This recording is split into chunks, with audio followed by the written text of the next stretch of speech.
Mexico. Welcome, everybody. It's nice to see such a big crowd today, and especially today, which is a Friday, everybody getting ready for the weekend.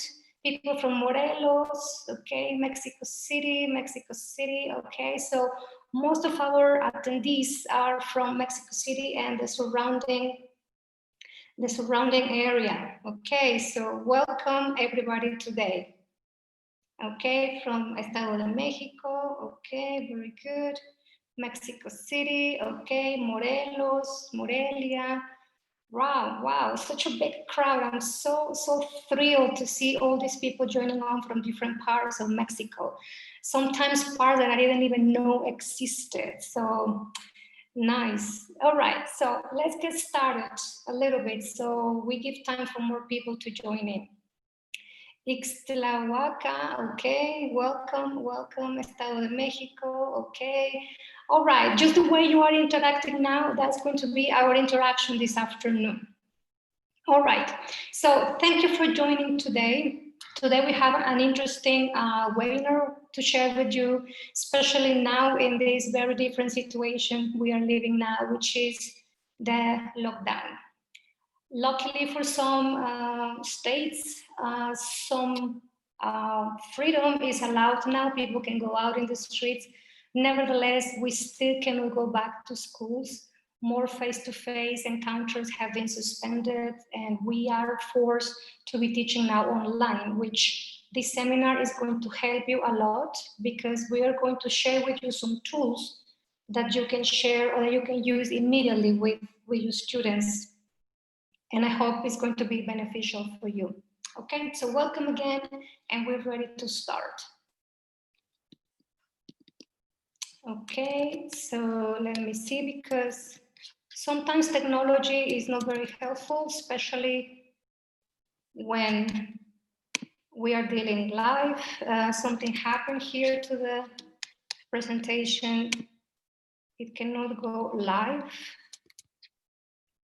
So let's see. I'm going to share again Orlando, because something happened there. Let's see if this time works. Sometimes when people start with another presentation, it's a little bit difficult to, okay, so now it's working. All right. Okay, so we know that a lot of things have changed. And one of those things is that we are not in our classroom. We are teaching now from our home, and we are forced to be, in front of a computer trying to reach our students. So just very quickly, share the very first thing that comes to your mind. How is synchronous classroom management different from our classroom? How is the online classroom management to face-to-face classroom management? Just throw some ideas. I will read the first 10 that are written there in the chat. So can you share with me an answer to this question, please? Okay, so all right, very little time. I agree with you, Veronica, yes. Okay, a shorter time online, very good, yes. It's very difficult, I agree, it's not the same, right? And it's difficult to personalize, exactly, I agree with you. We need more time to prepare. People think it's very easy, but I think preparing lessons for the online environment is a little bit more difficult. Exactly, internet issues like we just have today, we cannot pay attention to all students, exactly, especially if we have a big group to engage with. Yes, I agree with you, Guadalupe. I also miss that face-to-face contact. I mean, it's not the same trying to reach everybody and reading their language and reading their emotions. Exactly, they have a lot of distractions at home. Exactly, so all these things are difficult because we are now behind the computer, and now we have the students basically doing it, before in a classroom, okay? And sometimes it's only one-way communication. I agree with you, especially like when you are in a webinar, you are only listening to the person presenting the information, but you don't know the other people that are actually engaged. Exactly, there is no interaction in real time. Yes, the creation of materials, Claudia, I agree with you. it takes longer, and sometimes they are not enough to engage with our students. Exactly. But nevertheless, yes, Enrique, I agree with you. It's sometimes impossible to share opinions with classmates in real time.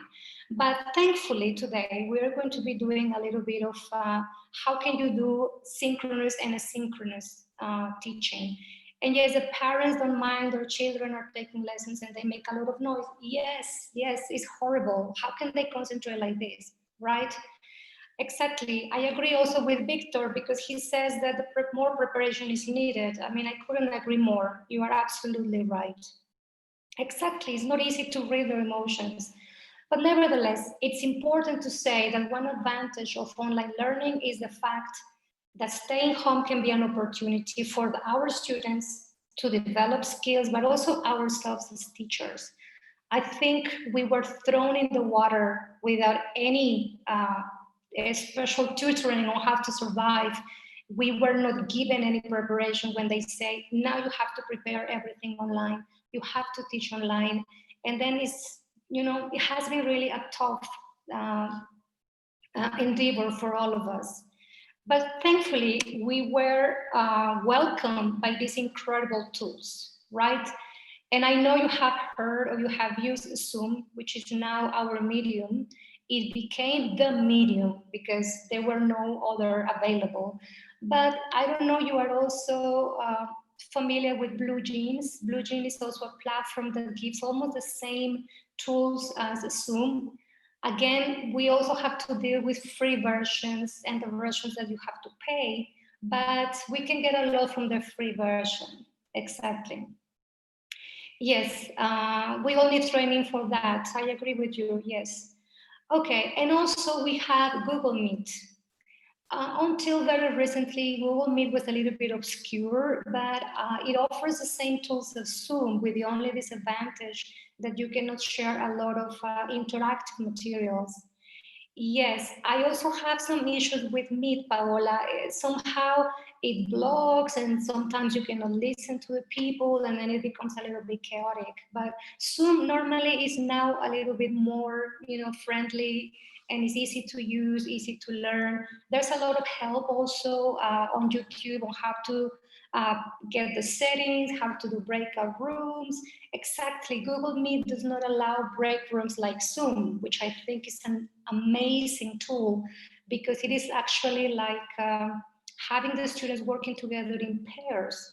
Yes, Lydia, it has improved a lot, and I think it's going to keep on improving because it has become a tool, and we don't know how long this new modality of teaching is going to take, perhaps until next year. So we really need to start working a lot. Yes, Google, Microsoft Teams is also a good tool. Some schools already have it in their as a service provider with all the Microsoft tools. So it's actually a very good extension for there. And you can share calendars and you can share, exactly, it's a very practical platform, Angelica, I agree. But for some people that we don't have access to that because you have to pay for that service, you can use the ones that are for free. I mean, Skype also is a platform that we use in the past, but now it was a bit forgotten because other new modern tools came. But sometimes when I have problems with Google Meet, I actually go to Skype because it's also for free. Yeah, I think it's not, I agree with you, Aurea. Some people don't like it because it's not very friendly. It's not as friendly as Zoom. You need a little bit of training to get the most out of Microsoft Teams, but it's great. I have used it and I think it's an amazing tool, yes. But as teachers, we need to be, you know, trying and testing a little bit what works for us. But okay, the difference between the synchronous learning and teaching is that we are in real time with our students, and sometimes we are using all the elements that we can have from the platforms. We have video conferencing, we have chat rooms, and the students can collaborate in pairs as if they were in the classroom. We will never compare with the classroom though, because that social content is not there. But even though learning occurs at the same time, the learners don't have to be there in person or in the same location. But like some of you mentioned, a big disadvantage is that there's a lot of background noise. The parents don't care that the students are on a learning situation. There's a lot of interruptions and noise, and the students are not fully focused. So that's the problem when we try to reach our students synchronously. So it is time then to think, okay, what can I do to get the most of this learning experience for both my students and uh, and me. Yes, Veronica, I agree with you. Some publishers have wonderful platforms to do this asynchronous learning. And you can do also exercises online. You can also have assessment, and it's great. I think now more than ever, the new books have to come with an online material. Otherwise, it's going to be very difficult for the students to get all the learning and to cope with all the materials that we have to cover. So it's not like very easy for us. But anyway, synchronous learning has its advantages. One of the advantages is that we can do group activities with the students, so they have some simulation of a face-to-face instructions. They can have own ideas, they can have opinions, they can go to these breakout rooms, and they can have, it's fun. Learning is fun when it's done with other people. And learning is a social activity. We cannot do it just now run behind a computer. So we need to have a synchronous opportunity, but also asynchronous. Another big advantage is that we can clarify questions they may have on real time whenever it comes. Well, Guadalupe there has a question. I think Zoom is better, but when you want to pay for the extended version, you have to pay, I don't know, like 250 pesos a month. And Meet is completely free. But the big advantage with Zoom is that you have that possibility of having the people in breakout rooms and simulate a face-to-face instruction. So I would say Zoom is very friendly. Bedamo is also friendly, but also you don't have the opportunity of having these breakout rooms. I think Zoom was so smart when they started with this platform. It's like if they knew that all of us will need that, and it became the tool that all the teachers favor and liked. I like Zoom because of that accessibility to putting information, sending information, chatting with the people, having a simulation of group work, and you monitoring students as they work. I think is like the best. I will check with that with Orlando. We can do that at the end.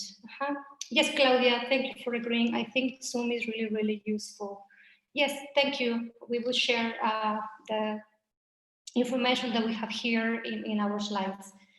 Okay, like I said before, when we are engaging with our students, it is great when we have them in front of us because we can actually see that they are getting something.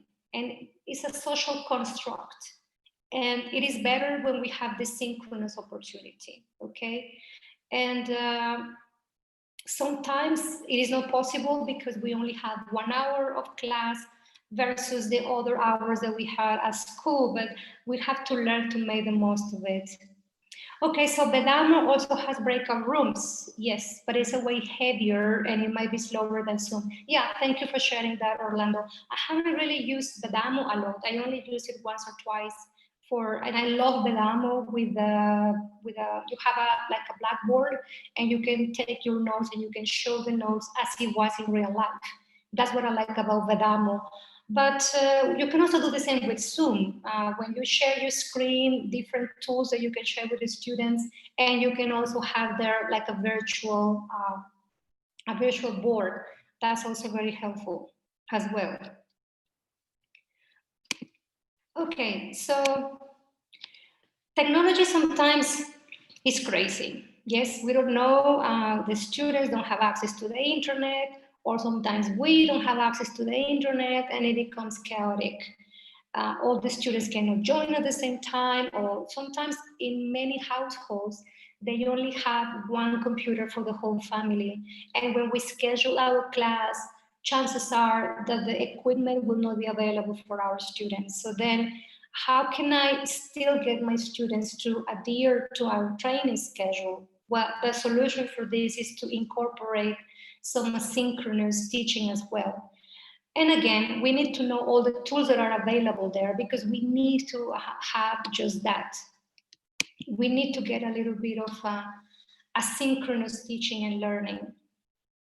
So what are the benefits when we are already incorporating asynchronous learning? Well, the good thing is that the students can have access to this material in different times and different spaces and whatever is better for them. You know, it doesn't matter if it's very early in the morning or very late in the afternoon. The only difference would be that they will not have that contact with the peers that might isolate them a little bit from the equation of the teaching learning experience. But if we incorporate a few synchronous and then a few asynchronous, it's going to be beneficial for most of them. So also with asynchronous learning, the only thing we have to do is have like a learning path, very clear, with a very clear procedure so they know exactly what they have to do. Now, the big advantage of this is that the students can engage at their own pace, okay? And there might be some disadvantages as well. Can you quickly tell me what do you think are the disadvantages of asynchronous learning? Just throw there some ideas in the chat box. What do you think would be some? Yeah, I agree with Guadalupe, lack of motivation. Yeah, the age of the students is also important. Yes, we will not be able to answer the questions at the moment, Zaira. Yes, misunderstanding of instructions. Yes, Erika, I agree with you. The lack of responsibility because we don't know if they're actually doing it or someone else is helping them. And then they will try to contact you, so you have to be available for them 24/7. Yeah, that is the only disadvantage. And yeah, it takes time for us to do all that planning, all those resources. You know, we really have to send, and it takes also time from ourselves. It is like we really have to become teachers the whole day for one group. So imagine if you have 3 or 4, it's going to be like a never-ending situation. Yeah, pacing might not fit the time required for goals. I agree with you, Maria. And Claudia says that yes, misunderstanding. The students, especially the youngest, may not finish the topics. Yes, if it's overwhelming and too much, and then they don't have enough help at home to help them with the connection and the navigation, it might become a little bit stressful for them.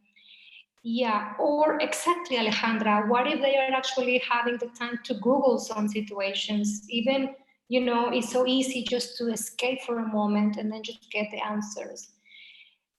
Exactly, they're more confident at saying they don't understand something. Yes, Marisela, that will be always an excuse. The teacher is not there to guide me. I will not be able to complete this content on my own. Exactly, I agree with you. I agree with you completely, yes. So there are a lot of disadvantages. I think that the biggest disadvantage is that we are not there. We are not monitoring. And the parents, exactly, the parents don't get very empathic with our work. They will not support their children, and then it might become a little bit chaotic, and then the learning will not happen. So that is why it is important to make a balance between what we are having as a home interaction and what we are having for class interactions. Sometimes we want to believe that all our students are responsible and then they will be doing what we want, but the reality is that we not always are like that. Nevertheless, there are some very clear advantages to this. Yes, the students feel that they are alone. Ileana, I agree, they are less responsible.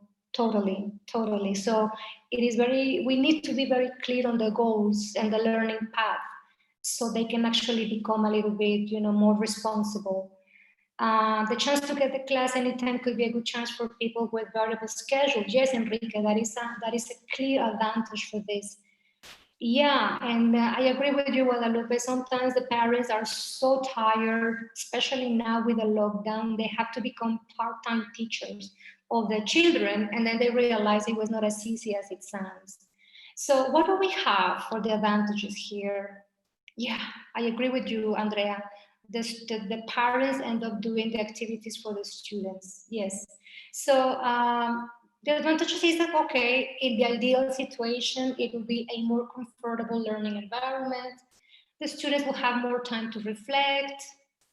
There will be a greater ability to concentrate, and the students can learn at their own pace. You know, like someone mentioned there, they can dedicate their own time for this.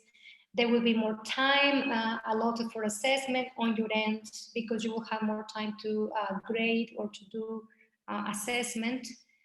And students connect when they have time. And I agree with Claudia because she said that the students need this time to digest new knowledge. Okay, so basically by combining synchronous and asynchronous activities, we can actually reach them a little bit better. And some students might feel more comfortable this way. Exactly, Luis, because they can ask you privately. You have a little bit more time for personalized assessment or personalized feedback. It might take a little bit more time on your end, but it'll be beneficial for your students. So I agree that one of the advantages is that you can also reach your students, especially the ones that are very open, because in every classroom we have students that are very participative, but we might have also students that are not very, keen on participating on these breakout rooms or sharing opinions openly online. They are shy, they never activate their camera, they don't want us to go into their privacy, which is a very big thing, right? So it is better in this case if we do asynchronous learning, that they have this opportunity to reach forward. Even in a face-to-face environment, we cannot do this. We need to take time from the classroom interaction to have time for a specific student. But with asynchronous, you can actually do that for the students. So in the end, it's also beneficial for them.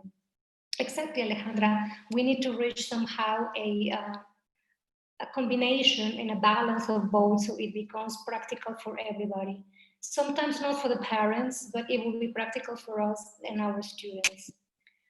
Now, the big question is, how do I really create a learning experience? Because it's important that we actually create and give our students our best.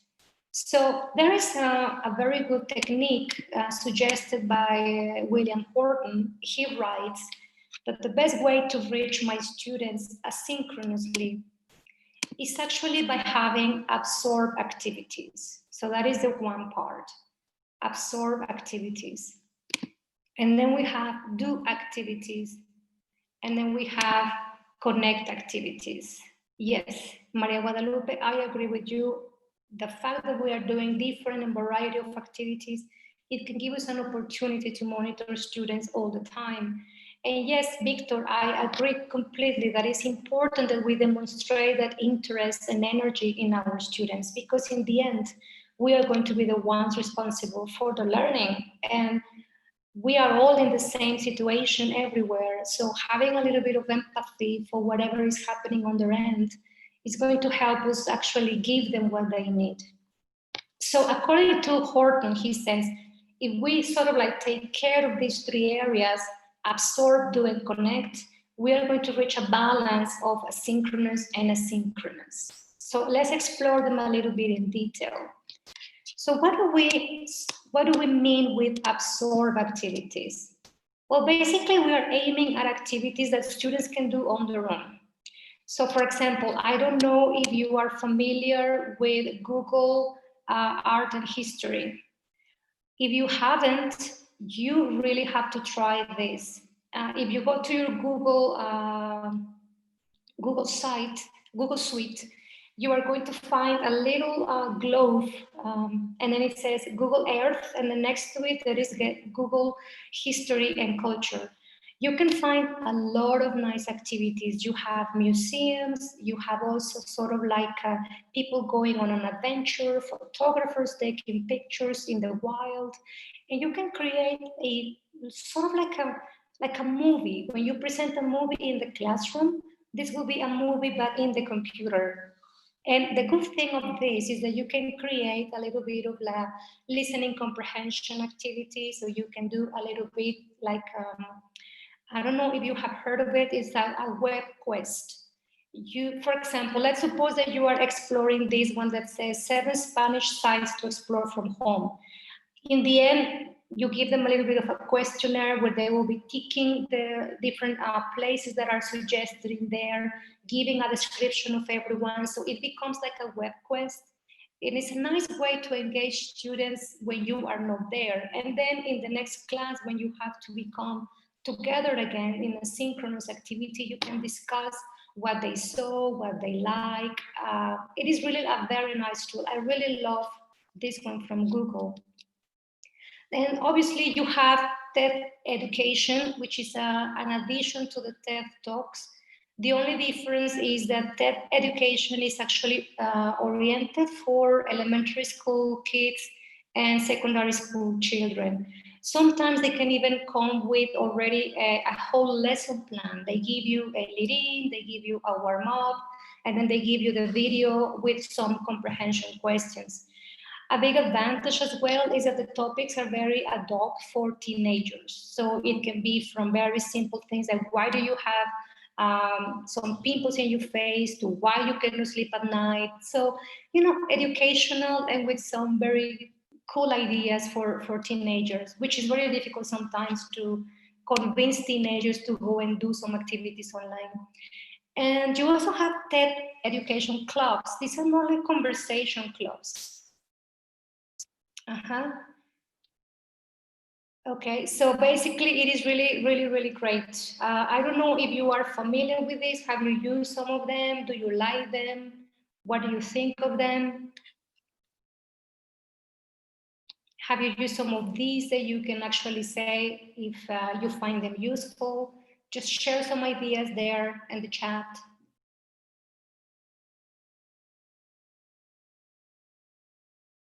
Okay, the TED Talks, okay, all right. Well, it's a great opportunity, Guadalupe, to explore a little bit of TED Talks. Like I say, they are very short talks oriented to, let's say, elementary school and secondary school kids.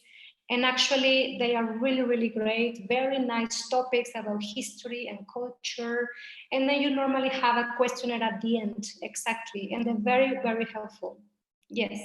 And the Google, like I say, art and culture, they have museums, they have sites, they have cities, they also have food. It's really great. And it's friendly with kids. I agree with Anna. The TED education is very friendly with kids, also with the language, the vocabulary that they have. Exactly. And the kids love it. In Google, I will show you in a moment where you can find this in Google, Maria Teresa, at the end when we do the discovery of the websites, then I'm going to show you where this Google Art and Culture is. And yes, remember that you can add your Q&A, and at the end, we will go together through the questions.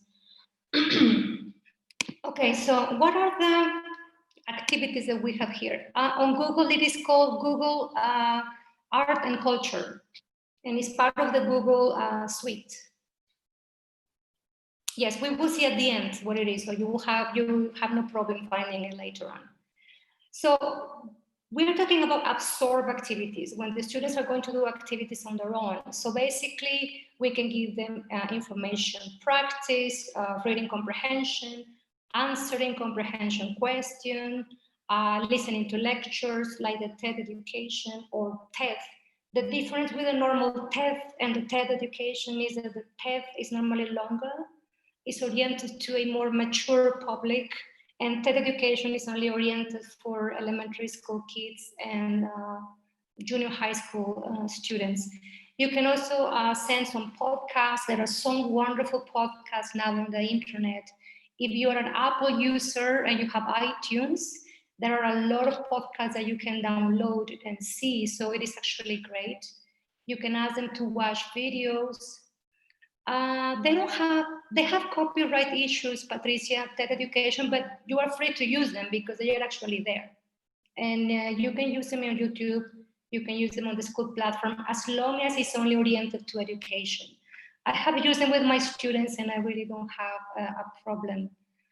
Yeah, I heard about the Smithsonian. It is a little bit similar to the Google Art and Culture, and they also have courses, right, that the students can do. And there's a lot of information for them to get on. The big advantage of having our students at home with an internet connection is that we can explore the world. There is actually no ending. I mean, the possibilities are just endless.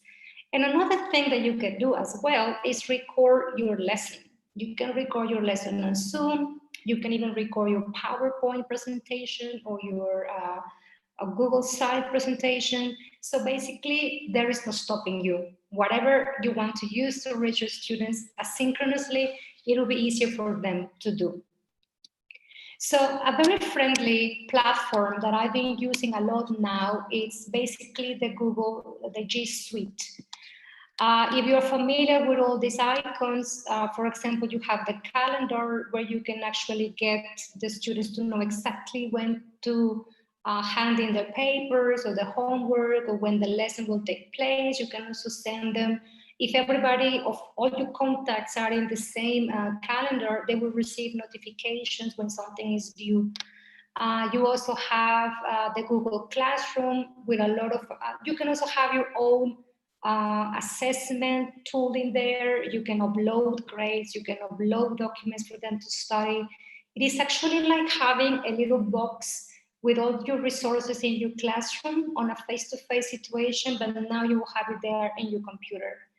You have Google Docs, which is basically great when you want to have interaction on real time or asynchronously as well.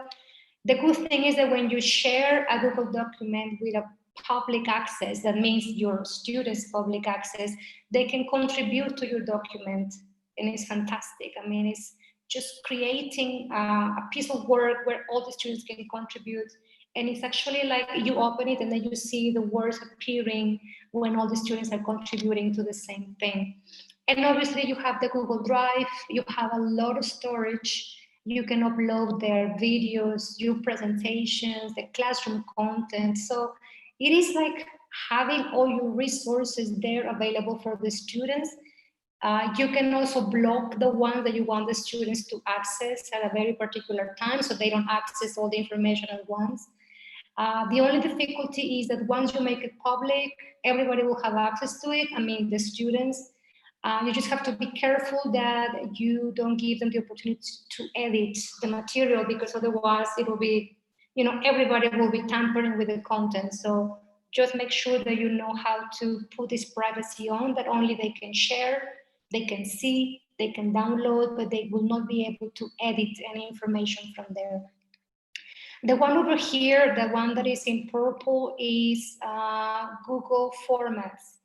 So basically with this one, you can have questionnaires, you can have exams, you can create little reports. For example, after the reading comprehension, you can create a document in here and the students will be feeding on the answers. It is really, really great. And obviously you have the Gmail, that if you have everything with Google, it is easier to connect all of the activities.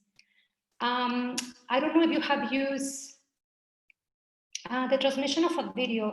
We will deal with that in the end. Just remind me, Guadalupe, to put that in the Q&A, so we have time to help you with that one in the end, okay? Because then we can actually answer the questions as they come. So just put it there in the Q&A, so we go back to that at the end of the presentation, okay? I don't know if you have experience with Hangouts. Hangouts is great. It's like a WhatsApp, but you can only do it with your students, and it's like safer. You know, it's not like WhatsApp when people can actually say all kinds of stuff and maybe not very personal and they don't take it seriously. With Google Hangouts, you can actually have conversations with your students after you have sent information, and it's very useful. I have used it with my students, and when you are sending, for example, an email and you're sending the documents, then the students can say, oh, teacher, I have a problem with this, I couldn't open it, and you are there in the same page, you know, you don't have to go in and out. It only works when you are connected to your email. Guadalupe, we will come back to that because sometimes it has to do with the settings. Just remind me to go back to that when we do the Q&A. Yes, video as well, okay. We also have the Google Documents with Excel. For example, when you want to present some charts or the students have to do some charts, it's very useful. And then we have also the Google Slides, which are very helpful for when you have presentations. So if you're really familiar with Google, if you haven't used them, you can go ahead and try to look at all the tools that the Google Suite has. I have used, like I said, Google Docs to send information to my students, and I have also used the formats to questionnaires and reading comprehension activities where I need to see, in real life that they are answering their questions. So all in all, I think they have really become very good. Yeah, Google Classroom, which is this one over here, is actually great and it's an essential for online teaching, especially when you have a group that is going to be contributing a lot of documentation. You can have there all your lessons, your presentation, your calendar. You can also have there your exams, your assessment, and it becomes a record for our parents when they want to see how the students are doing. And the good thing is now, since everything is online, it is very easy to know how the students are going on. I have not used it very much because I don't have students for a long time. I have used more Google Drive, but Google Classroom is great. It is really a great tool because you can also separate it by modules. For example, if you have 9 units in your book, you can put the content separated for Unit 1, for Unit 2, Unit 3, and you can have all the content in there. If we pair this together with the Google Drive, I mean, we have an array of possibilities there for our students. So Google Suite is actually like the thing right now to help us sort of like manage the students, the contributions, the material, the assessment, and easy for parents to track, easy for you to track, and easy as well for the students to track. So it is actually great. This is still for the absorbing activities. And like I said, you can also have podcasts as an absorb activity. There are so many that are available on YouTube. Obviously, if you are dealing with teenagers, if you have students that are younger, maybe podcasts might not be a good tool because you also have to know or to be aware of the language these podcasters are using. So yes, it is recommendable that you listen to it first and then you can assess if it's actually appropriate for your students. There are also so many tools that you can use, podcasts that are oriented for kids with stories. They are also available on iTunes and they are also available on Cambridge page on YouTube. If you go to the Cambridge page on YouTube, you can find also a lot of tools with videos for kids and podcasts.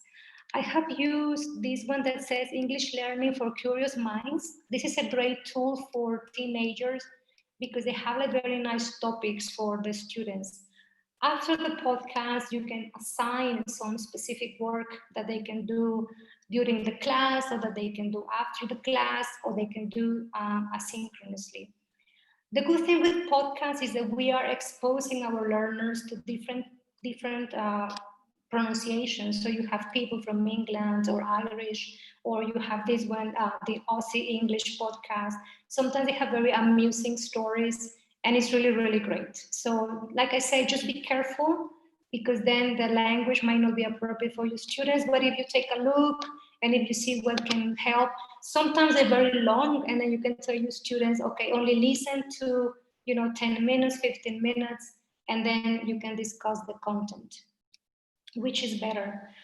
So have you any experience with podcasts? Have you used them somehow? Have you had access to some of these? If you have, which ones have you used? Tell me then quickly there on the, okay, so Alejandra said no, that she hasn't used it, okay. Okay, Very good. So it is actually like having an audio, but instead of having an audio from the book, you have an audio that comes from another one, like a more like an authentic content. Yeah, Pilar, I think it's a great idea to create a podcast with your students. I think it's amazing because they have an opportunity to explore their creativity and you have an opportunity to grade their speaking. So it is great. You can even share them on Spotify. Yes, I have a group of students at the university who have done that, obviously in Spanish, but you can make it available on Spotify. So it is a great opportunity for your students to become creative and they can create their own blogs, they can create their own podcasts, and it's really, really great. So I recommend that you take a look and then you can use them. Yeah, podcasts are amazing. Yeah, more students should have an upper intermediate level of English. It depends. There are some podcasts that are really adequate also for lower levels. If you go to the Cambridge page, there are some that you can use, Victor. So it's just a matter of keep looking what might work for your students.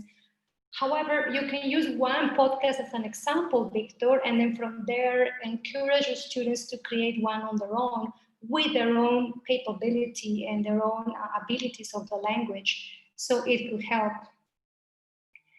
Uh-huh.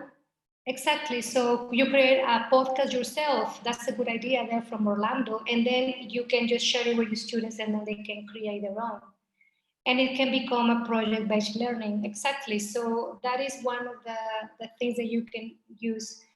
There are some apps on your iPhone even. I mean, I have one on my iPhone that is called Podcast, and it has like a microphone. And then you can actually get all the students to record their voices. Or you can also research on the internet. There are plenty that you can use to create podcasts yourself as a teacher. Yes, Beatriz mentioned that the podcast 6 Minute Grammar is excellent. Yes, I have used that one as well. It is actually great. Orlando is giving us there also one that is called Anchor FM. You can try that one, Victor, and you can actually use it and try if it can work for you and for your learners. Again, it depends on the personality. Yes, it's actually great. Uh, Again, it depends a little bit on ones you have on your computer, ones you have on your phone. Uh-huh. Yeah, Veronica, I agree with you. Sometimes parents are not very keen on getting these tools because of the privacy issues, and I agree. But if we are monitoring and we are the managers of this, I think we can assure the parents that everything is being done accordingly. You know that we are not actually exactly. You need to create a private podcast so nobody can actually go and interfere. But we have to think about all the possibilities trying to solve all these issues of privacy and try to make sure that we are creating it privately. Even if it's on Spotify, not everybody can find it. You need, sometimes you can add permission, make the security a little bit tighter so nobody or people that are not in that group cannot access to the content.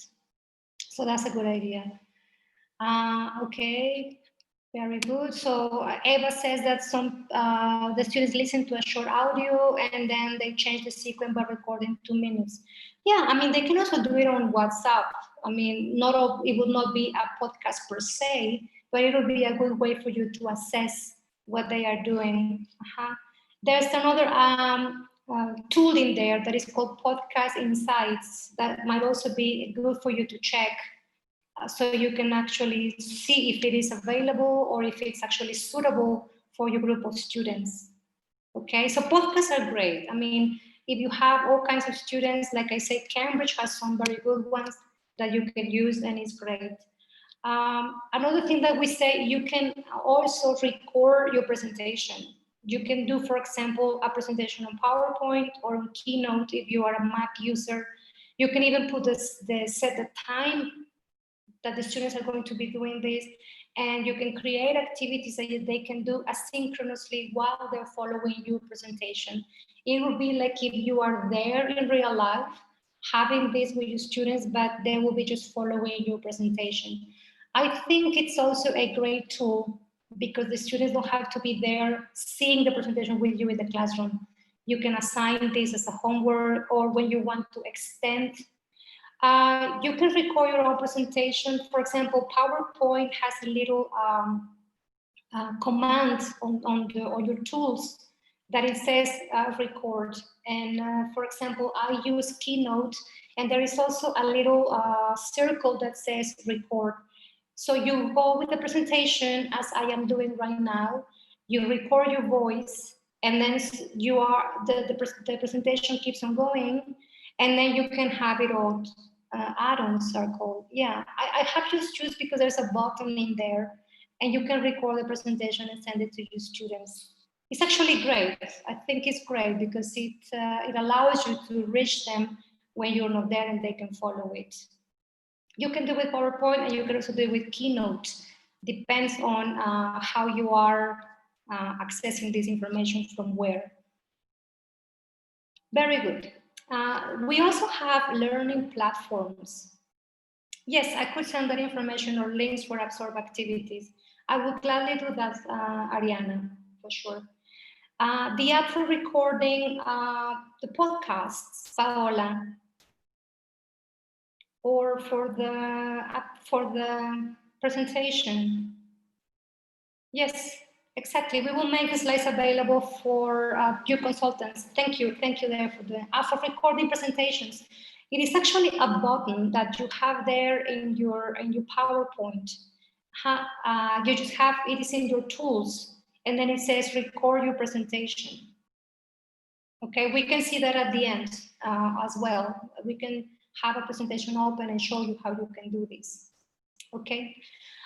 We also have learning platforms, and I guess some of us became acquainted with some of these because we have to use them with our schools. Sometimes our schools didn't provide any learning platform, and we have to go and find out our own. And yes, Paola said that she has used Blackboard and Schoology. Okay, yeah, I have used Schoology, I have used also Blackboard, and I think they're very helpful. They have free versions as well, so you don't have to pay. The basic services are limited, of course, but you can still go on. You know, you can have there your content. You can upload also presentations. Is there? You can use Edmodo. You can use the Cursize by Blackboard. Moodle is also very helpful. So it is just a matter of finding which one is better for you because they have very similar tools and very similar uses. Like I say, it depends also on the accessibility that your institution has. Some schools work with one and then you just have to use that one. Some schools don't provide any and you need to find your own. But for example, they are all very friendly to use. You can create your own groups, you can assign activities for each group. It is a little bit like a classroom on Google that it will be available online. Now, the good thing with Schoology, Moodle, and Edmodo is that the parents can have access to it. Even you can create, if you look at the Edmodo, you can also here, it's very easy. You can have your class, you can create a group. You can also have and access different classes that people have uploaded. Because, for example, this one is one that appeared there when I created my class. And it says like English language art, how to pronounce S endings, and interactive bounce design. This is a video that is available there. A teacher has made it. And when they give permission for other teachers to use it, it becomes like a public and everybody can use it. So not only do you have access to your own material, but you also have access to other teachers' materials that might be also quite handy for you, depending on what you are teaching. Moodle is great. I think Moodle is very similar to Blackboard because you can have all your content in there. You can also have exercises, and you can make it very, like I say, dynamic, you know, and the students can interact. I think it's very good. Whatever platform you are using, it is actually, you know, just for you to have a better accessibility of materials and how to keep the students motivated to keep on doing more and don't lose don't go crazy yourself trying to keep them monitored. And also it serves as an assessment to demonstrate the parents what they are doing. So this is great. I think this one with Edmodo is actually great. Or like you say, if you have used Schoology, Schoology is very similar to Blackboard and to the Edmodo. You can also have your courses, you can have your groups, you can have your resources, you can also have grades, and you can sort of like distribute also the content in folders. This is free. The basic version is free. It allows you to do a lot with the free version, so you don't have to pay a lot for it. You can also have, you know, a calendar for there. You can email your students from there, and the parents can have access to it. You can also have here more interactive exercises that you can use. Again, very easy to log in, very friendly to use, and you can have a better access to the grades that your students are doing, to the progress that the students are doing. So if you want to try Moodle or Edmodo or Schoology, it is a great opportunity. Again, if your institution is not providing a platform, it's a good idea for you now during the holidays to investigate what will work for you. Even if we go back to teaching face-to-face, you know, there might be the opportunity for us to have a little bit of extra activities for our students. We don't know if in September we are going to be back in the classroom, or if we are going to still have only some days at school and some days at home. So we have to make this very friendly as we can. Now, the good thing of having all your materials on Schoology or in any platform is that you can just copy and paste. You know, once you create an activity, you can adapt it for different levels, and you don't have to work double. It will be very easy just to make some minor changes, and you can have a variety of activities in there. But some platforms like this one already has, you know, a lot of ideas that you can use from other teachers as well. So why not using and have a little bit of extra time for yourself? So all this was the absorb activities. So that was one part. We still have the connect activities. So obviously the connect activities is when our students are going to close the gap between what they learn in a platform or with us and applying what they learn. This is basically great when we are doing English teaching or language teaching, because we can sort of like get them to discuss things, to criticize a specific thing. We can also do a guided research. We can have rhetorical questions in order to have a little bit more like interaction between the students. Now, connect activities can work synchronously, but also asynchronously. Synchronously, obviously, when they have to come with us via Zoom, but we can also do it asynchronously using some apps or using some tools. For example, we can use Blogger. Blogger is also a tool that is part of Google. Again, it might need there a little bit of extra precaution with the security issues, with the safety. But if you lock the content to a specific users, you can make it safe for your students. And the same happens with Padlet. Even though Padlet is a little bit open, only the people that have access to that Padlet will be able to go into it. So it is basically a good idea for our teenagers because they have an opportunity to explore what they learn. Many platforms like Blackboard and Moodle, they have a forum that we can also use as a discussion thing. We can present some information and then the students will be able to discuss this in a forum. If none of your students have access to this because there is not an opportunity to have a platform, we still have Facebook. I mean, I know that it's not like the best because it's a social network. You can still create a forum in there, obviously with the restrictions that apply for teenagers or for specific users, but nevertheless, it can become a very good tool for us. Even WhatsApp can be a good tool to have that connect activities. Thank you, Luis. I'm very, very glad that you are enjoying the webinar. exactly.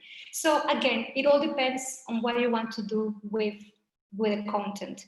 I don't know if you have used Padlet. Padlet is great. I created one just to demonstrate how easy it is. Yes, exactly. We all need these tools because we need to have more and more activities. For example, I created this Padlet today just to show you how easy it is to create this is like a room where the students can go and write their ideas. For example, what would you do once the pandemic ends? The students are invited to actually contribute, and they can have as many contributors as they can. They can even add photos, they can add videos, they can add TikToks, they can add recordings. I mean, it is really great. Padlet is a great tool to have this. Exactly, it helps to visual thinking, Maria del Pilar, excellent, yes. Exactly, and we will be exploring some of these tools specifically, yes. When the earthquake hit, it was greatly useful. I know, I mean, especially we never know when we're going to have situations like this. So Padlet is very easy. You only give them access to the people in your group. And once the people have the access, it's locked. Only the people that you send the link can contribute to this Padlet. So it becomes a little bit sort of like useful to have this information. So I think Padlet is great. There is a free version that allows you to have 3 Padlets. So if you have 3 groups, you can only have 1.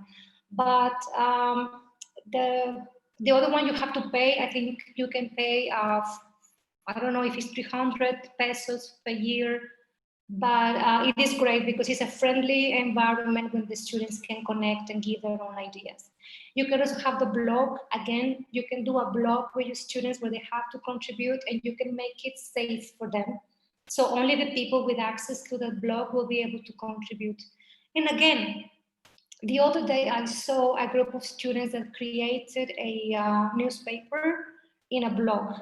So instead of having like random entries, everybody have to put an entry for a specific item in a newspaper. For example, one would be talking about the weather, another person will talk about sports, another one will talk about the news, and the whole blog was like a newspaper, and it becomes a collaborative project and something that you can be adding on as you progress in the teaching. It doesn't have to be all in a go, you know, so you can distribute it in specific months, and the students can contribute to that. So it is great. It is also a great tool for that connecting ideas where the students have time to actually integrate what they learn, but they can also have this contact with the peers, and they can do collaborative work, and you can also do task-based learning, or you can also do project-based learning, which is amazing in this case for your students. So that's what connect. There's so many things we can do there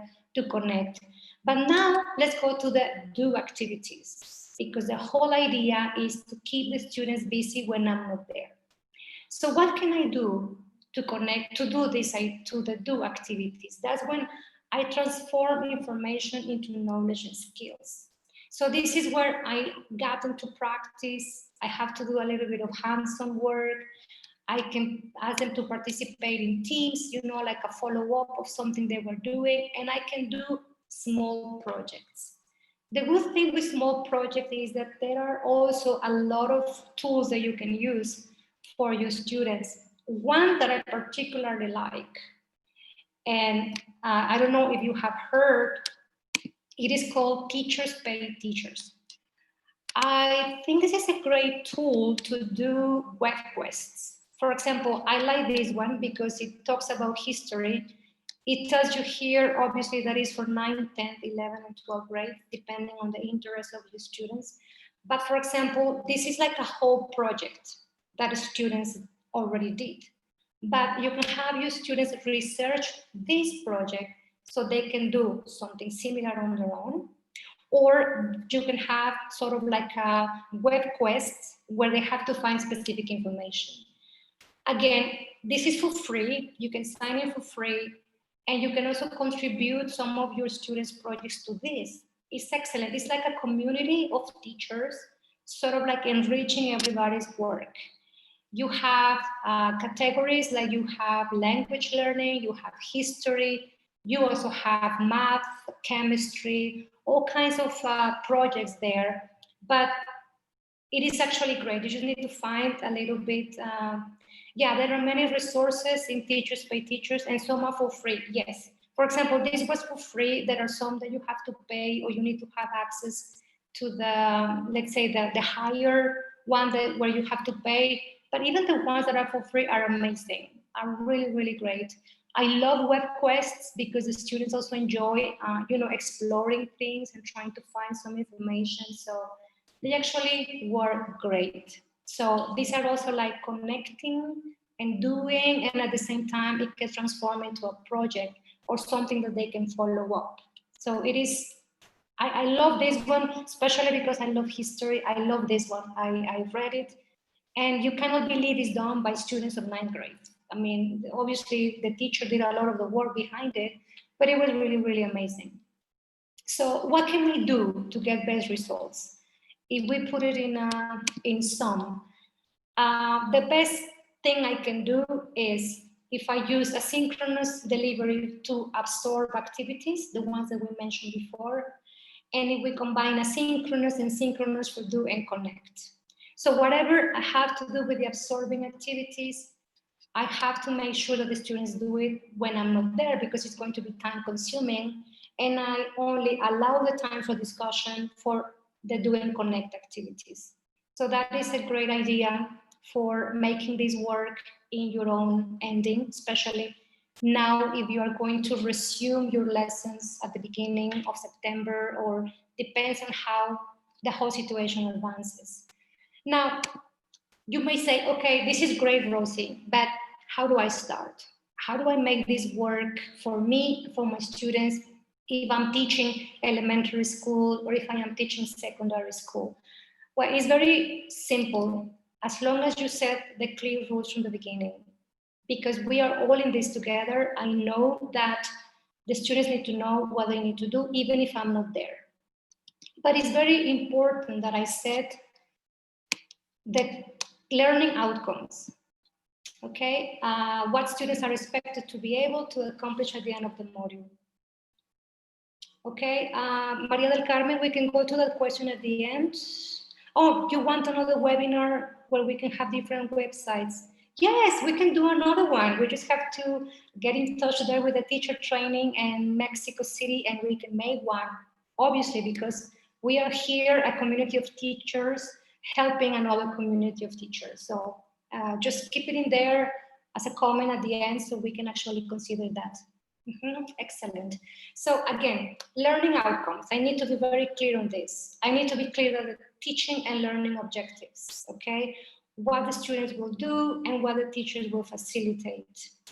And I also need to consider how am I going to assess that? Not only for me, but also for the parents, because then they will say, my kid is spending a lot of time in front of the computer, what are you doing? So this is the, this is why I need to have assessment tags. So I need to be able to demonstrate that whatever they are doing is going to have a repercussion on the grade.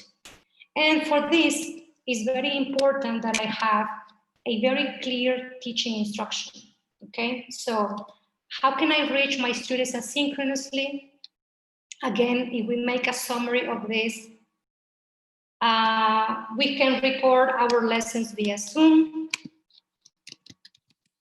Okay, so we are just summarizing now. We can record audios. You can send them via Facebook, you can send them via WhatsApp. You can use Google Classroom tools, all the ones that we saw there, already. You have to assign a time frame to complete the task and the activities, and important, constant feedback, because someone mentioned there that the students will feel alone and they will not feel that they have to complete activities. So that's why it's important that I am constantly providing feedback, that they know that you're actually supervising what they are doing. Okay, so that is something that we can do. And again, if we go a little bit into the asynchronous tools, we know that we have the email, we have websites, We have discussion boards, we have forums, we have discussion guidelines, we have blogs, we have weblogs, we have wikis, we have Facebook. Twitter, maybe not so much because a lot of crap sometimes is there and maybe I don't want to get my students into that. But Facebook is a very good tool if you don't have more. Podcasting, you can have e-portfolios or threaded conferencing systems. A little bit like the podcasts, it is also very useful to do. So it's just a matter of finding your way and finding what works for you. Again, we saw that the Google sites on Google Suite are amazing. We know that the blog is also a great idea as long as we consider some safety precautions for our students, especially if we are dealing with teenagers. It can become a little bit, tricky for them. We also have wikis. If you haven't tried wikis, go online on YouTube and check what you can do with wikis. It's a little bit like Padlet, but this is for free. And the students can contribute to a large amount of wikis already there. It is like an open forum where people can share ideas. It's safe for students. Again, always check the safety precautions just to be sure that they are not dealing with some crazy people there. Podcast is also important. All the Google Suite tools are also very helpful there for us into this asynchronous teaching. So summarizing this, we have somehow learned that synchronous and asynchronous teaching online might be beneficial because we have different modes of interaction with our students. We can reach them via Google Drive, via Microsoft Teams, via email. So we have more opportunity to reach our students, not only in the classroom, but also when we are not with them. We have a lot of benefits because we can involve all our students through the content. We have this time lag and it allows for more consideration on the student's part, on the teacher part. And what I think is more important is that we have to draw the insights from introverted learners. That is a great benefit I see, especially when I have students that don't participate a lot.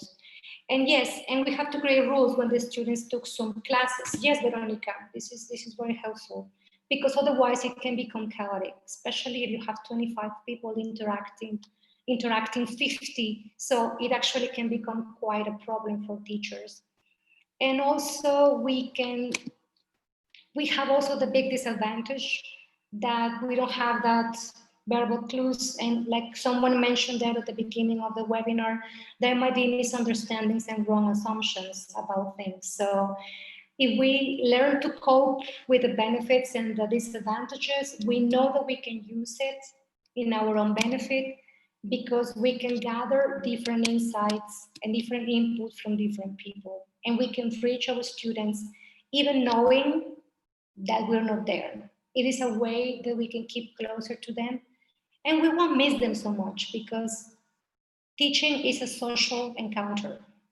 And only to be teaching in front of a computer might not be the best, but might be our only tool in future. So we have to be responding to that new need that we have nowadays. I hope that what we have presented to you today is just a little taste of what you can learn with us at International House, and we are here to help you in this very difficult transition, and whatever we can do for you, we are here for you.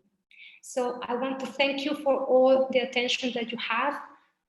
Hang in there because we're going to have an opportunity for Q&A.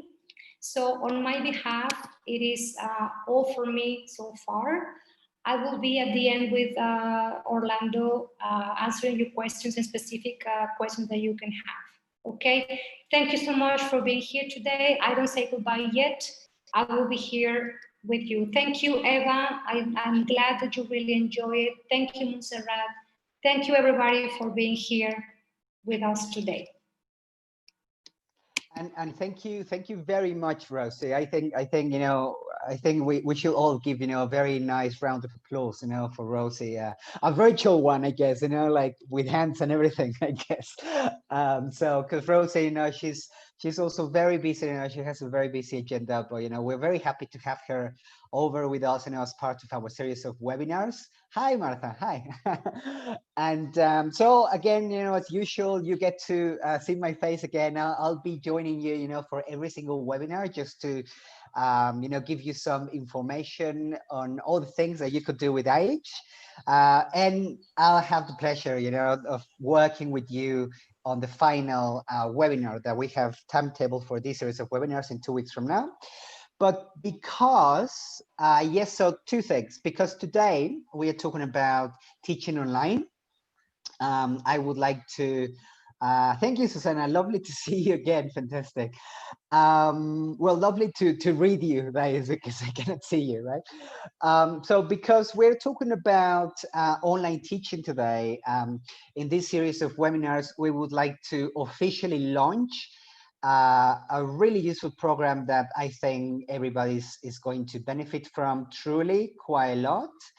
So let me just share my screen. There we go. So I'm going to share it. Um, so we're going to be talking, I'm just going to briefly, 5 minutes, I promise, guys. I'm going to be talking about a new course that we're launching, and it has been specifically designed for people that would like to learn and polish, their online teaching skills. So this is precisely what Rosie was talking about today. And also yesterday I got quite a lot of interest in our licenciatura, in our bachelor's degree. So I'll just spend 5 minutes talking about those two programs, because I think that will be useful. And like I showed yesterday, we've also put this on the Cambridge Teacher Framework so that it makes more sense to people that are familiarized with this. So one of the things, one of the programs is the teaching online, right? The teaching online course. So sorry, let me just sorry for a second there, stop sharing, because I need to see. Oh, this seminar has been recorded. Yes. Let me just keep my chat open, guys, so that I can answer questions as I'm sharing this, right? So let me just make sure that I have my chat box next to me so I can, there we go. Okay, so I can see your questions. So if you want to ask questions as I go along, please feel free to do that, right? So anyway, we're launching this new program. It's the teaching online program. And that's basically the syllabus. You're getting a course on all of the different things that Rosie very kindly was talking about today. That is asynchronous tools, synchronous tools. We're going to be exploring virtual learning environments, like Edmodo, for example. People were talking about Edmodo, Google Classroom. Also, we're going to be talking about conducting live sessions like Zoom. How do you use Zoom for good teaching purposes? Susanna is asking if the materials were sent yesterday. No, we're still collecting the materials, so we'll be sending these next week on Monday potentially, because we want to send them through one single email, rather than different emails. What else? This program is also specifically designed for using resources online, creating your own resources. Like, for example, today, Rosie was talking about creating your own podcast, sharing your materials on the web. So that's basically what the program helps you with. And of course, because it's always helpful, a little bit of basic theory, right? I was just going to get to that, Maria, that question. The course is, again, we don't think that quality and development has to be in conflict with price. So this course is actually our cheapest course offering. This course is 300 US. This is only 300 US, and it's open to teachers of any subject, because the content is specifically designed for how to take your face-to-face teaching to the world of online teaching, regardless of wherever you teach, regardless of whether you're teaching biology, history, maths, and English, of course, French, of course, right? So it's quite a good course, I think. And you get both self-paced training.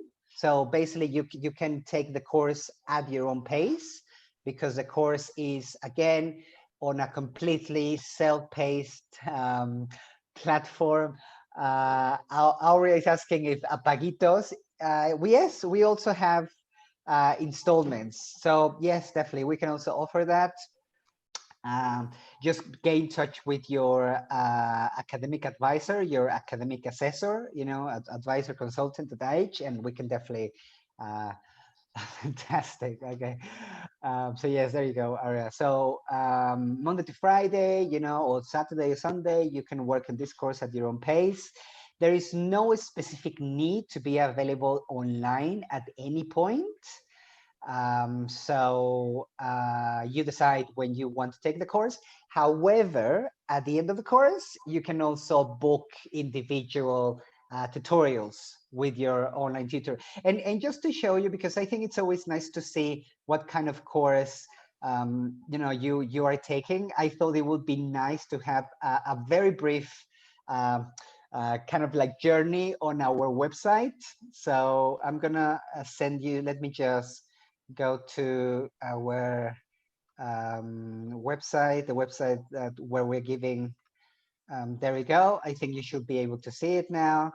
This is the website for our IH University. This is where we are doing all of our online, the IH University website. So this is where we're running all of our courses, your own password, your own login detail, all of that. Sorry, let me just make sure that I'm logging in with the right password. There you go. And now this is where we're giving all of the courses, but I just want to show you a little bit of the course that we're giving. There we go, the teaching online course, self-paced. This is what you're getting. If you just click on the units, you get to see, let me show it to you as if you were a learner, candidate on the course. Be as a student. There you go. You can see all of the students that are currently taking this course, right? I mean, I think we have something like 40 people taking this course right now. Super user friendly. You can, you get to see your own progress here on the right.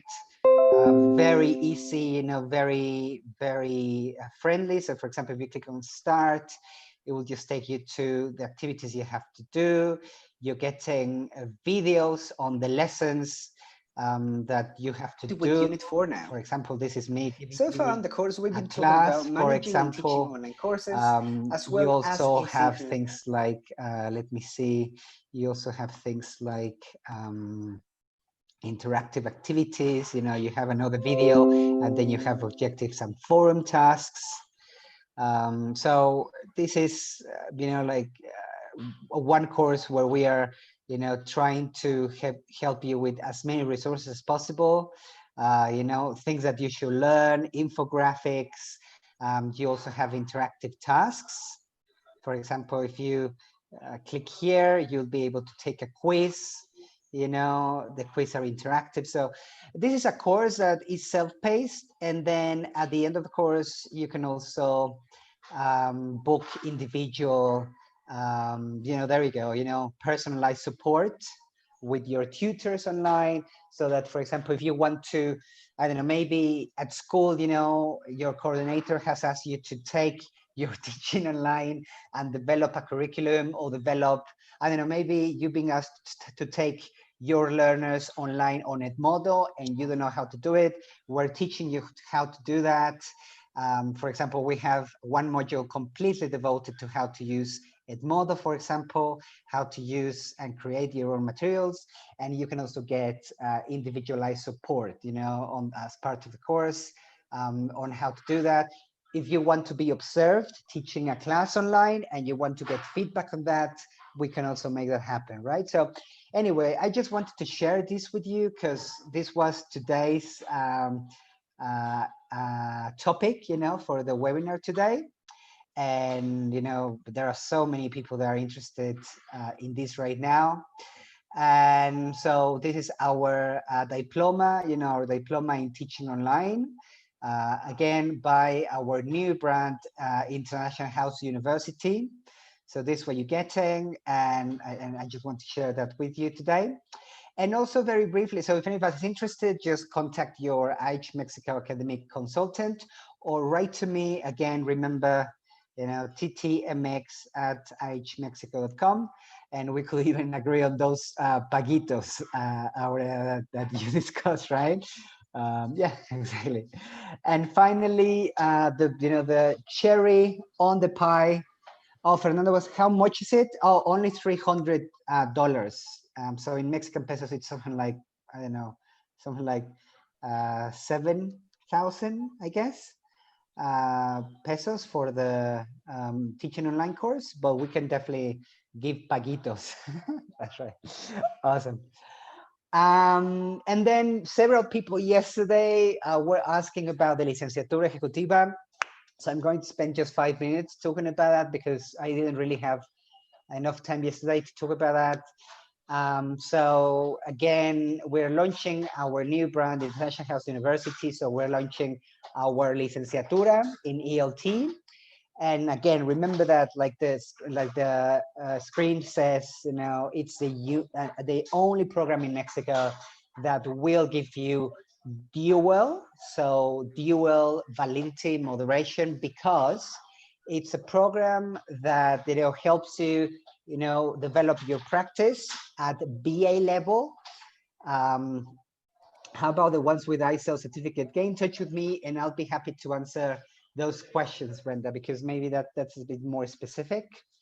But we also have acreditación previa de conocimiento, so let's see if we can do something about that. But why is this so important? Well, it's so important because, well, basically, you can get your first degree in just 1 year, right? I think that's pretty awesome, guys. I think that's pretty cool.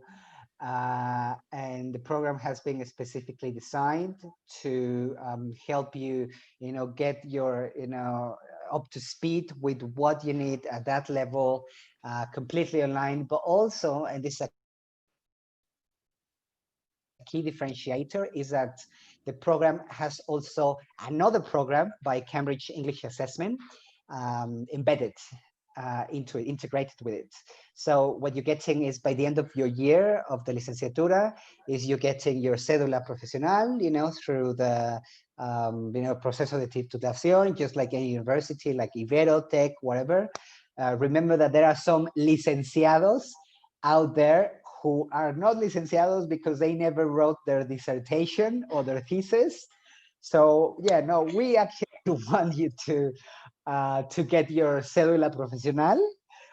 So there is a process for which you write your dissertation, you write your thesis, and then you defend this against a panel of experts, right? Just like any other defensa oral.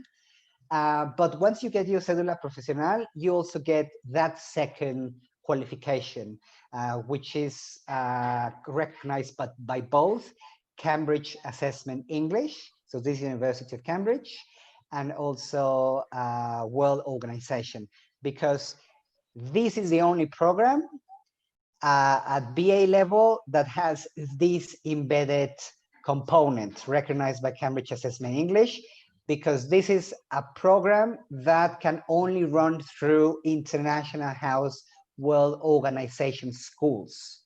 So I just wanted to point that out, right? That's what really makes us different. How much is the program? I'm gonna get in touch with your consultant, but I'm gonna disclose this now. The program is 70,000, the entire program, right? So there are many programs out there that could be like 50,000 or 60,000 or 4,000 pesos a month. But when you multiply the months by the number of mensualidades you have to pay, those programs end up costing anything between, I don't know, 100,000 or 200,000 pesos, right? So maybe their mensualidades are cheaper, but when you multiply 4,000 pesos by 2 years or 3 years, that's a lot of money. So our program is 70,000 pesos, the whole school year, like the whole 1 year program, right? It's 5,000 the inscripción, and then 5,000 the mensualidad. 12 months, you multiply that, that is 12 months, 5,000, that makes 60,000, plus the inscripciones, because we have by semester, so it's only 2 inscripciones, that's only 10,000 more, that makes it 70,000, right? So, but we have a very special guest here today. I have Diana from EduPaz.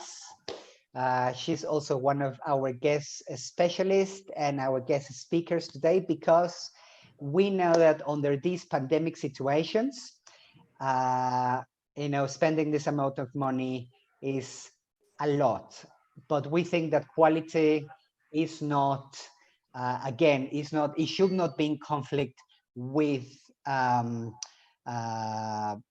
expensive things are or money, right? So Diana, le voy a pasar la palabra a Diana de EduPaz, y Diana les va a contar un poquito de cómo EduPaz con International House México, un premium partner que tenemos, les puede ayudar en que incluso sus mensualidades lleguen tan bajas a, no sé, creo que el otro día Diana me contesta que eran algo así como 1,800 o 1,900 o algo así a 3 años. Entonces, la voy a permitir a Diana que hable y después regresamos conmigo. ¿Vale, Diana?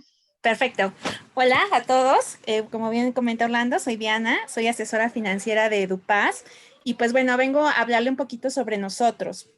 Nosotros, les voy a compartir mi pantalla. Espérenme tantito, por favor.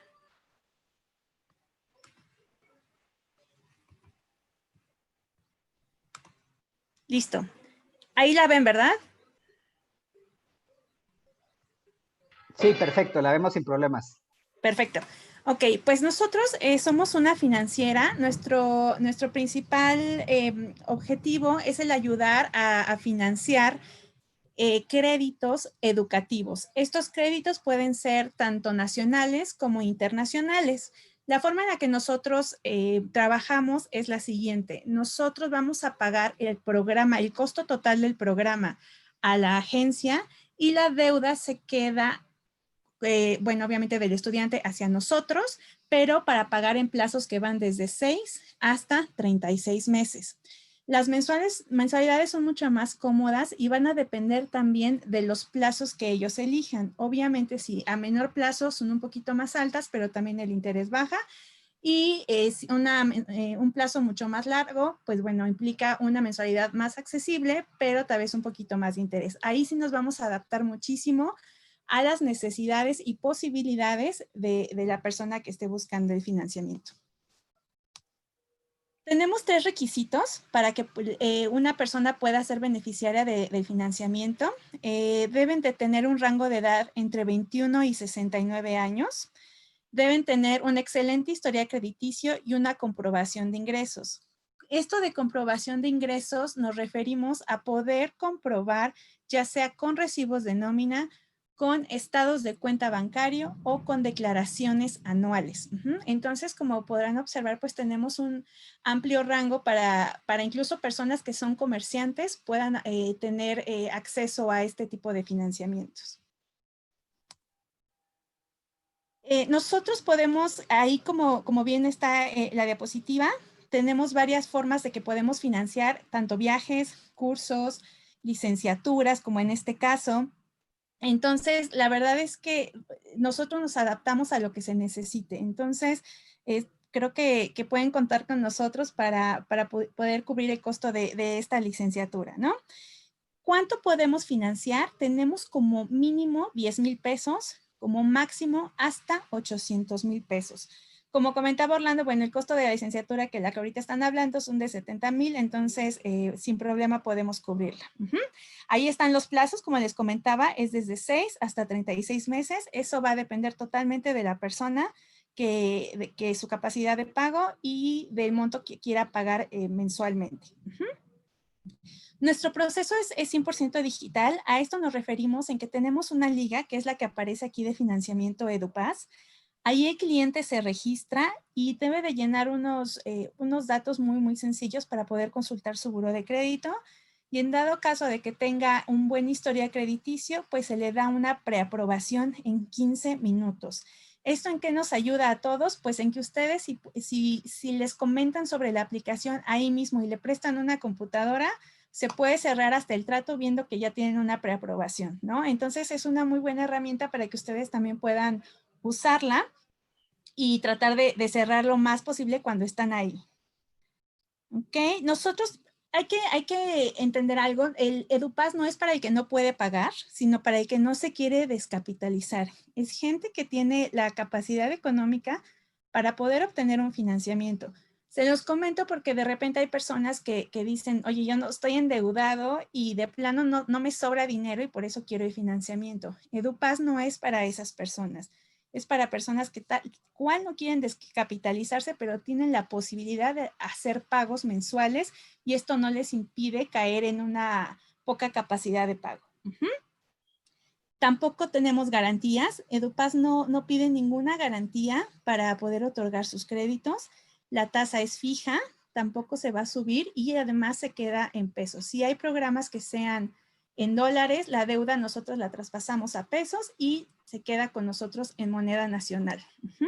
Y también podemos hacer una facturación mensual. Es importante saber también que hay mucha gente que desea hacer, igual ahorita nada más quiere pagar el curso, pero eventualmente le va a llegar un dinero en 2 o 3 meses. Sin problema podemos hacer un pago anticipado sin penalización y sin plazos mínimos de estancia. Entonces también la verdad es una buena opción porque si su idea nada más es pagarlo ahorita, pero va a llegar un dinero adicional en unos 2 meses, lo prepagas sin ningún problema. Como les comentábamos, el proceso es digital. Aquí está un código QR, el cual hay que escanear y los lleva directamente a la página. Ahí, como les comentaba, se registran y empiezan con el proceso. Esto creo que va a ser muy benéfico para ustedes, para que tengan el QR a la mano y pues puedan iniciar el financiamiento y de cualquier cosa, pues bueno, cualquier duda, aquí estaríamos para ayudarlos. Ese es mi teléfono y por favor si tienen alguna duda ahorita estoy para apoyarlos. No sé si les quedó más o menos clara la información o les puedo aclarar alguna duda.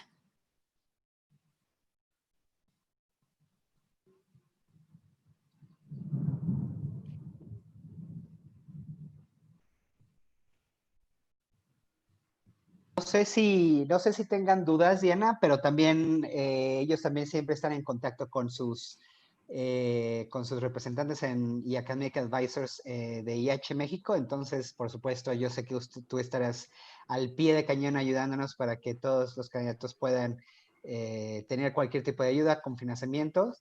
Y no sé, ¿hay algún tipo de ejemplo, Diana? Porque también esto nos preguntaron mucho ayer.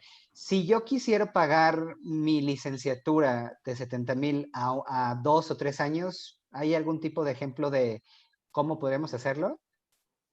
Claro, nada más déjame abrir la calculadora. Claro que sí, porque es una pregunta que nos han hecho muy frecuentemente. Ayer nos estaban bombardeando con correos.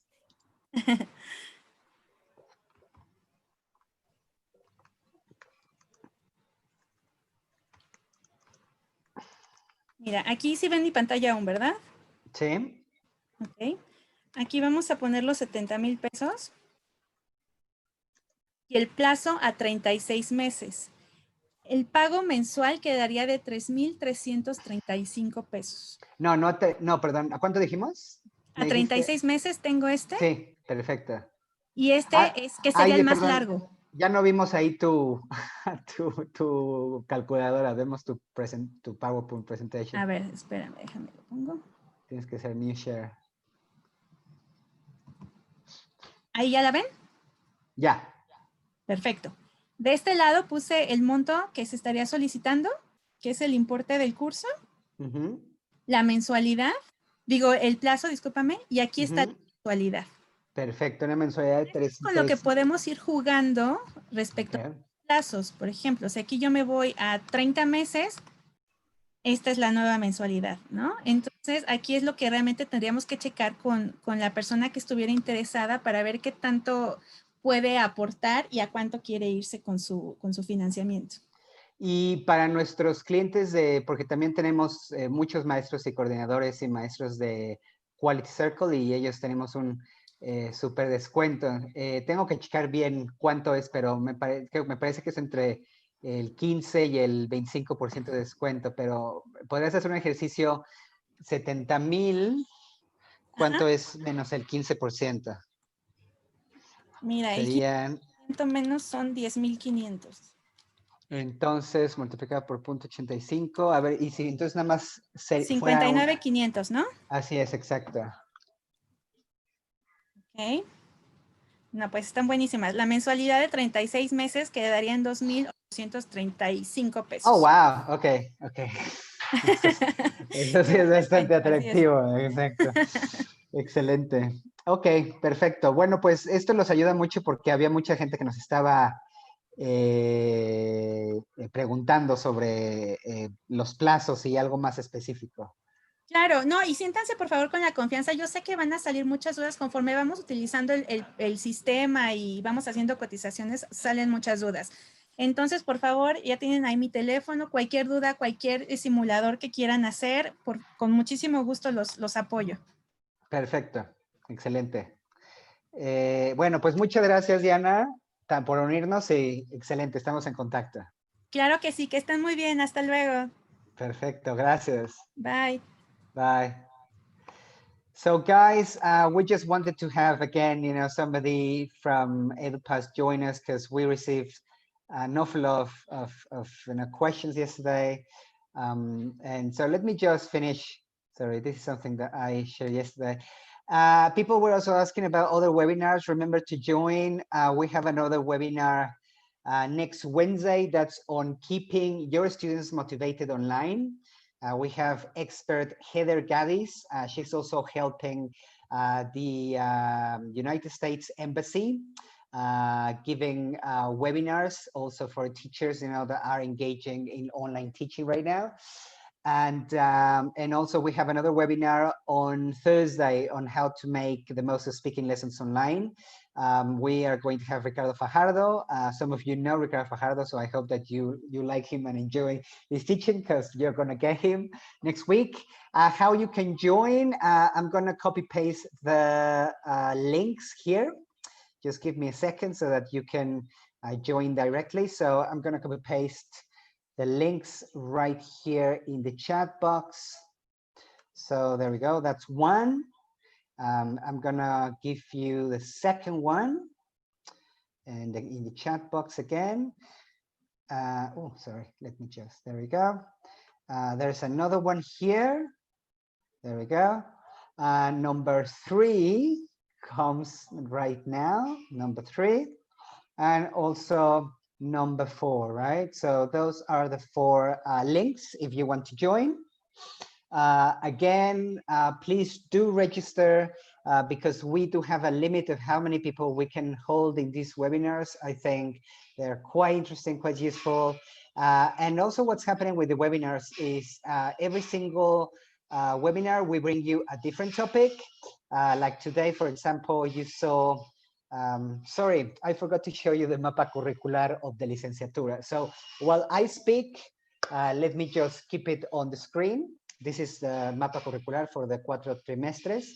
But remember that every single webinar, we bring you a different topic. Next week is motivating your learners online.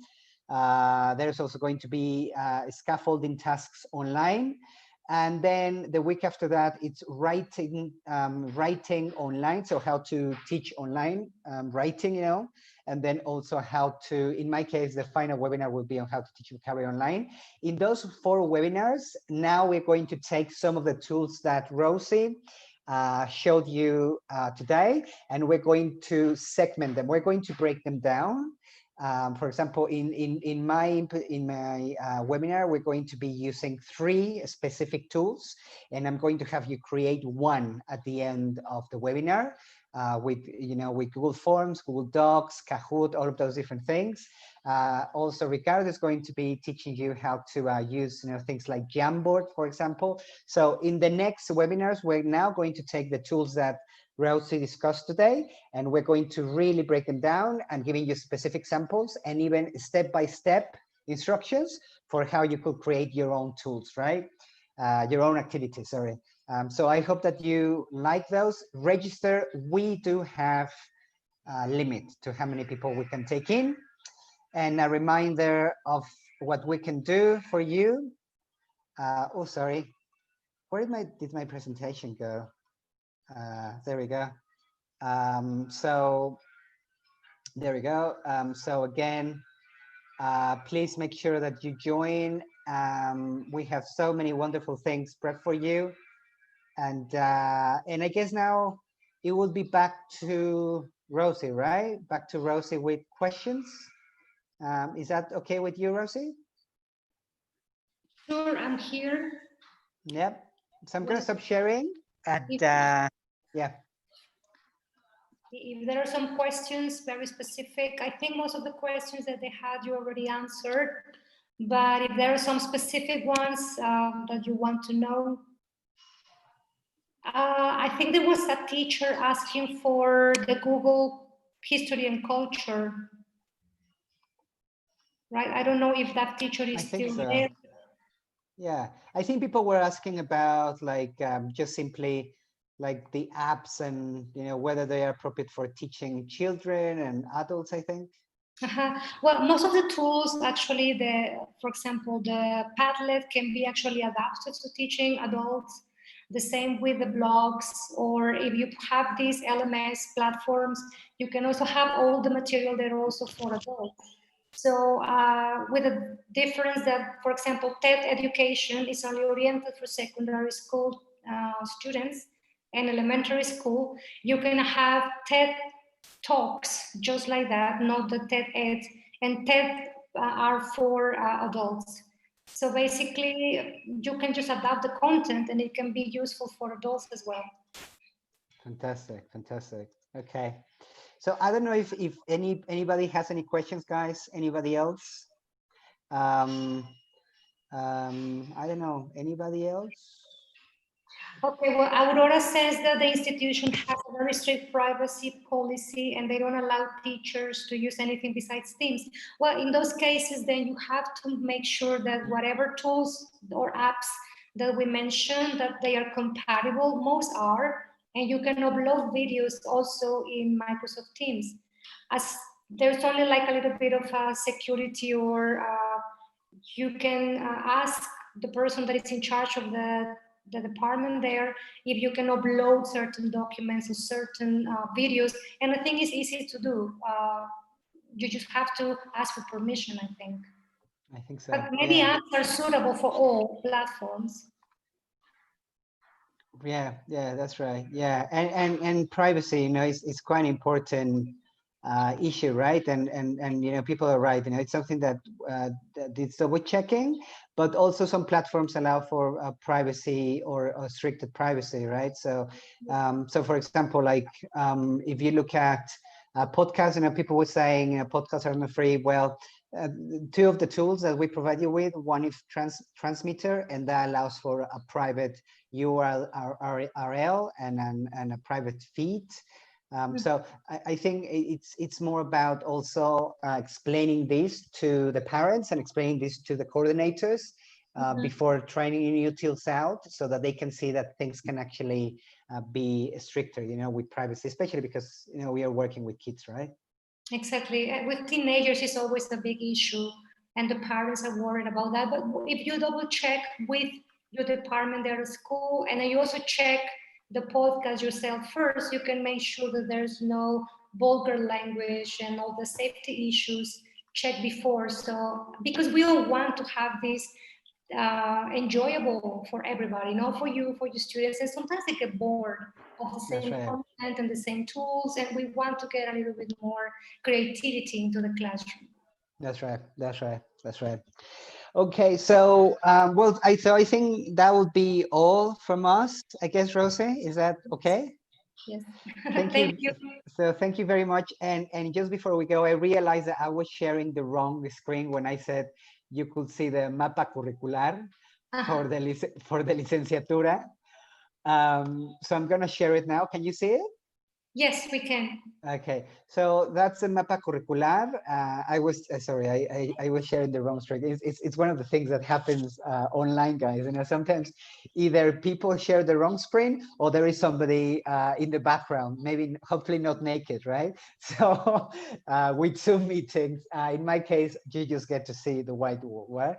But anyway, this is a mapa curricular. This is the topics that we get to see on the bachelor's degree.